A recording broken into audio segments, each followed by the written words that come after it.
What's up, ya Babadooks? Jammo rising here, and I just watched the Boogie Monster. Boogeyman, Boogie Monster, Boogie 2988. I don't know. It's one of those. It's in the title. And guess what? Holy bananas, Batman. I bet you never would have guessed this shocking twist in a billion years. This is M. Night Shyamalan level, but this film, it's generic. Crazy, right? With the title like the Boogeyman? No friggin' way, Jammo, I hear you say, but it's true, dear viewer, and I am as baffled as you are. The story is that Chris Messina lives with his two daughters, Sadie and Sawyer. The mom of the family recently passed away somehow, I forget how, and everybody's grieving in their own way, as you do. Messina masturbates to clown porn, Sawyer can't stop eating Hot Pockets and drinking ranch dressing, Sadie starts popping methadone pills like Pez, and their personal addictions form a vortex that summons the Boogeyman.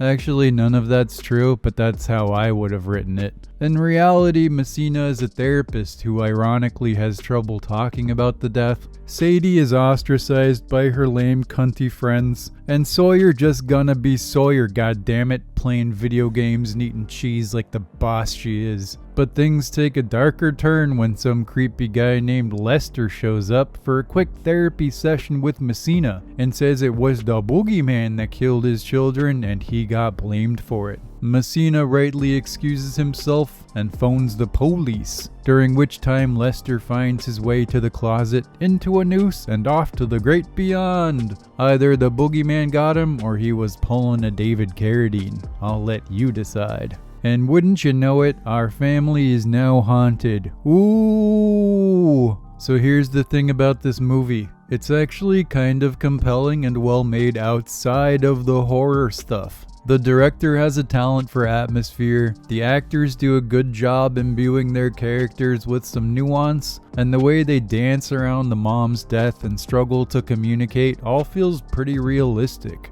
It's a good setup, honestly, and I think this movie would have been better all around as a straight up family drama about people dealing with grief. But boy oh boy, when old Boogie shows up, it's the same boring garbage you have seen so many times. Oh my god, it's a creature! It preys on your sadness. It doesn't like the light, and any positive qualities I attribute to the filmmaker quickly disappear as the film telegraphs every jump scare. And there are many, with that little drop in the score that tells your brain scary things are about to happen. Why? Why do this? It's the exact opposite of scary when you can see everything coming. And it's not even really startling when you telegraph it. Not that I respect jump scares anyway, it is the cheapest form of terror, but you could at least do it effectively. The film also fails on the lore front, which is another way these movies can redeem themselves.